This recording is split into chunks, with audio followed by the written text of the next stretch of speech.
Hey guys, while the van's off the road for a little while, I want to get this made in carbon fibre. So this is my front panel here. This is the vented one. This is Leo trying to pick up the panel. So, as many of you know, I've had some extra bits welded in. I had it pushed down and like a dip vent to flow more air into the airbox area. Yeah, it's very smooth, isn't it, Leo? Look, so much cold air getting to the air filter. So yeah, I'm going to drop this down to audio sport now, and I'm going to have Kelly knock me up the mould because I'm quite keen to get it made in carbon fibre, and there's quite a few other people that have shown interest in it as well, so I'm not sure yet. It might turn into a little thing that I could maybe sell a few of them, not expensive, but just get a couple out there for people to enjoy, so we shall see. There we go, just cutting this bottom half of the bracket off, so I'm not going to need that anymore. This is where the power steering pump bracket would normally go. Obviously in a car it's sat like that, but in the van, because of the tilt of the engine, it drops right down too low to the ground. So yeah, more weight off. And now I'm just going to neaten up this bracket, take that off flush and just make it look like it's a nice part and give it a little bit of liquor paint. So I've cut this bracket down now so it's nice and, you know, there's hardly anything to it. And that's going to sit on there. You can see now the Kirky seat fits quite nicely on that base actually. I just need to fab up some mounts for the side, probably fold it over so it's got a plate underneath to sit on. These seat bases are actually quite heavy, so with both of them together, if I cut out loads of material and just keep the main structure there, it should actually take quite a nice bit of weight out and still be effective. I've removed all of the old soundproofing, so it's about inch thick or maybe ½ inch thick sort of heavy stuff at the front. Weighed 6.5 kilos all of that soundproofing, so I just took it all out. Don't really need it. But this is the job I've been putting off for quite some time now. I've deleted the heater, I've got rid of the heater matrix, I've basically got rid of everything I don't need. The dash is going to be going back in with like an aluminium square cutout put in, so it's got all the gauges and everything still there. That's where the fan blower intake comes from, and then it blows through across here into the heater matrix. And of course that's been blanked off. I'm going to cut out some aluminium and just rivet it in place. I've saved, I think it was about 4.5–5 kilos with that. Obviously then there's all the coolant in the matrix and then all the pipe work that goes with it. And on top of that I've also removed obviously the liner for the cockpit here, and that weighed 10.5 kilos. I've weighed it all, and that's, you know, quite heavy thick stuff. So now that's gone, in total there I've probably got rid of about 15 odd kilos, which is nice. But this is a ball ache of a job, I'm not going to enjoy it. So I've gone and treated myself to a £4 scraper from Wix. So I'm going to get it all up now.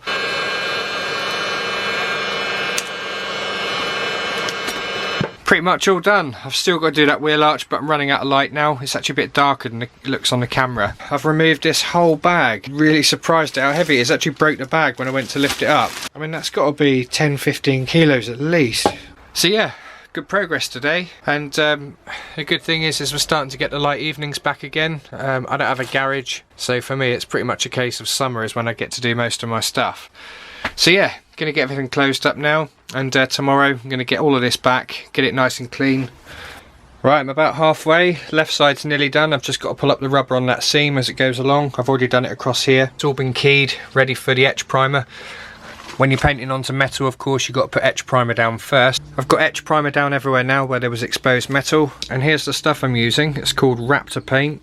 I've seen loads of little videos on YouTube of people using this, and it really seems to get well rated, so I thought I'd give it a go. 10 times tougher. It's got 2K on it, I don't know what that means, but if anyone knows, put in the comments. Okay, so the floor's all prepped, all ready to go. I've also done the handbrake because I've took all the plastics off for the race look.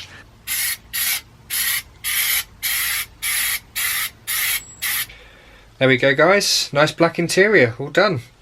So the dash is going back in soon. Obviously the floor's been done. So what I'm going to do now is just make sure that the loom's all nice and tidy, and make sure that any, you know, loose ends are safely wrapped up. Here's my ECU. My ECU is going to be mounted up here in the kick well.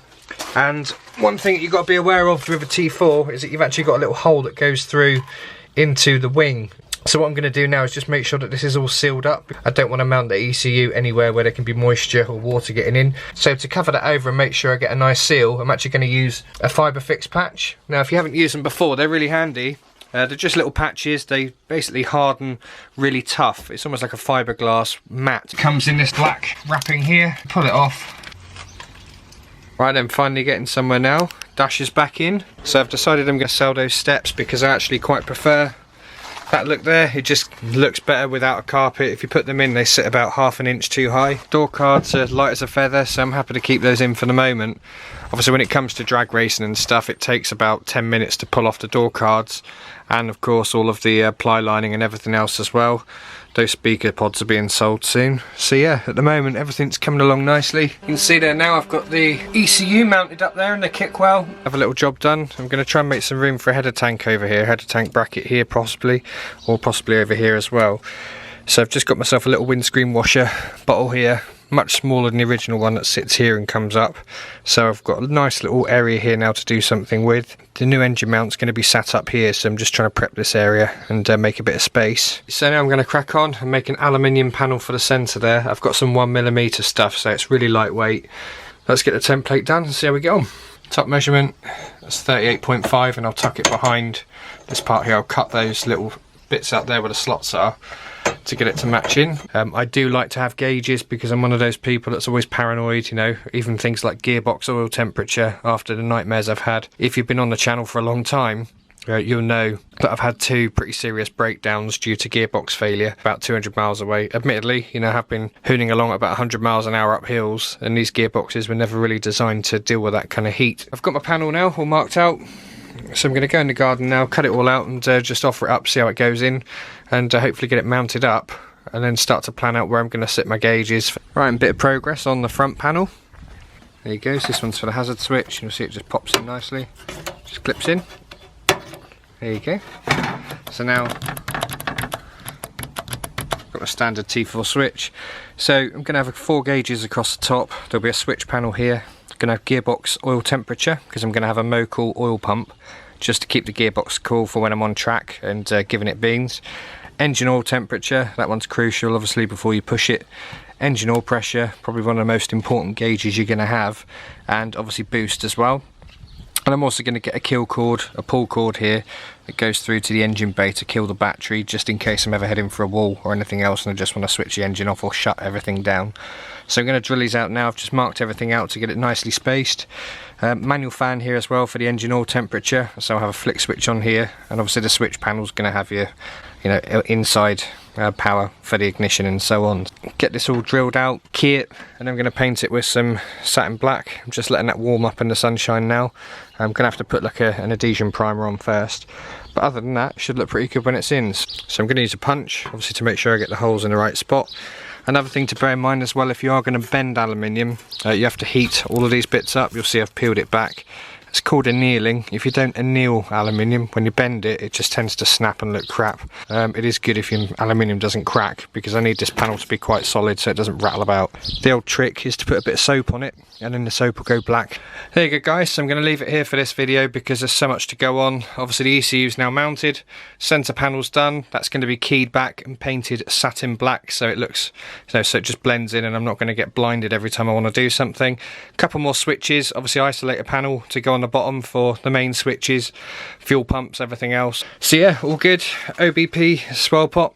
This basically acts as a mini reservoir between the fuel tank at the bottom of the van, because that was never really designed to handle cornering forces and what have you, so the fuel sloshes from side to side and you can end up with the pump trying to draw up air because all the fuel's over one side or the other. So what happens is the fuel pump inside the tank will feed here, so that will actually come straight up into this one here. It all swirls around and it just means that this is always topped up. I'm going to use a PTFE hose as well because it's inside, so obviously you can't have all the fumes and vapour inside. This one here, this AN8 fitting, will actually go off to my 2 fuel pumps. We'll have one pump on permanently, the other pump will be on a 1 bar relay, so as soon as the engine's making 1 bar boost, the ECU will trigger a relay to then power up the second pump to provide the extra fuel. Saves me about 10 amps of draw on the alternator. Any fuel that's not used at the engine side will come back up through here and back into the pot. This one here at the top just basically returns back to the fuel tank. So it just acts as a little reservoir between the main fuel tank and the engine to make sure it's always topped up, so you don't end up leaning out or with any you know, situations where there's no fuel. So there you go, a little lesson on swirl pots. So I'm going to leave it here. Going to get this powder coated or paint it, key it, and get it all looking good. And hopefully next time things will be a lot further on and a bit more ready, because let's be honest, it's middle of April and I'm way behind. So take it easy and thank you very much for watching. Cheers.